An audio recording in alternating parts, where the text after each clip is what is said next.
ওয়াল্লাযীনা হুম লিয-যাকাতি ফাইলুন, যারা যাকাত আদায় করে। কি আদায় করে? যাকাত আদায় করে।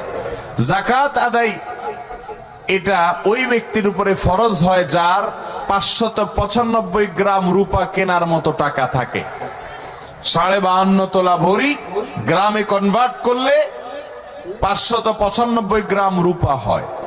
এই পরিমাণ রূপার মালিক হয়ে গেলে যাকাত ফরজ। আজকাল এটার দাম, বাজার দাম 60 থেকে 70 হাজার টাকা, আনুমানিক কম বেশ হতে পারে। এই 60-70 হাজার টাকার মালিক না এরকম লোক এখন হারিকেন দিয়ে খোঁজাও পাওয়া কঠিন। ঠিক না বে ঠিক? অনেক রিকশাওয়ালাও কষ্ট মষ্ট করে 60-70 হাজার টাকা জোগাড় করছে, কি করে নাই?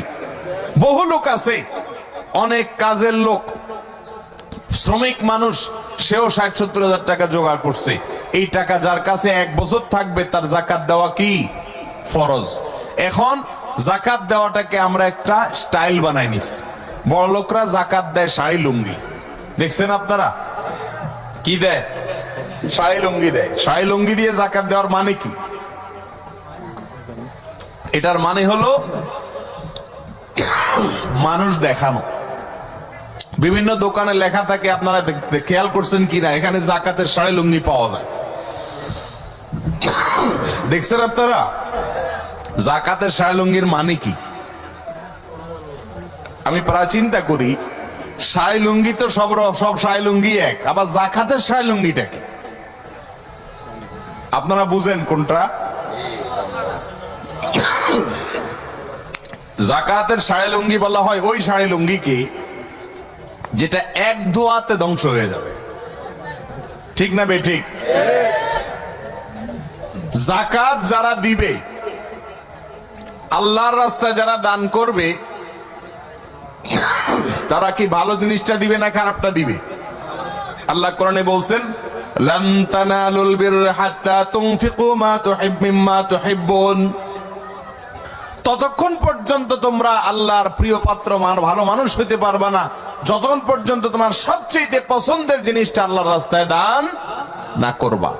এই আয়াত নাজিল হওয়ার পরে একজন সাহাবী আল্লাহ রাসূলের কাছে এসে বলছেন, হে আল্লাহ রাসূল, আমার কাছে সবচেয়ে প্রিয় হলো আমার বাইরাহা নামক একটা বাগান আছে, এটা আপনার হাতে তুলে দিলাম, আপনি দিনের পথে খরচ করেন।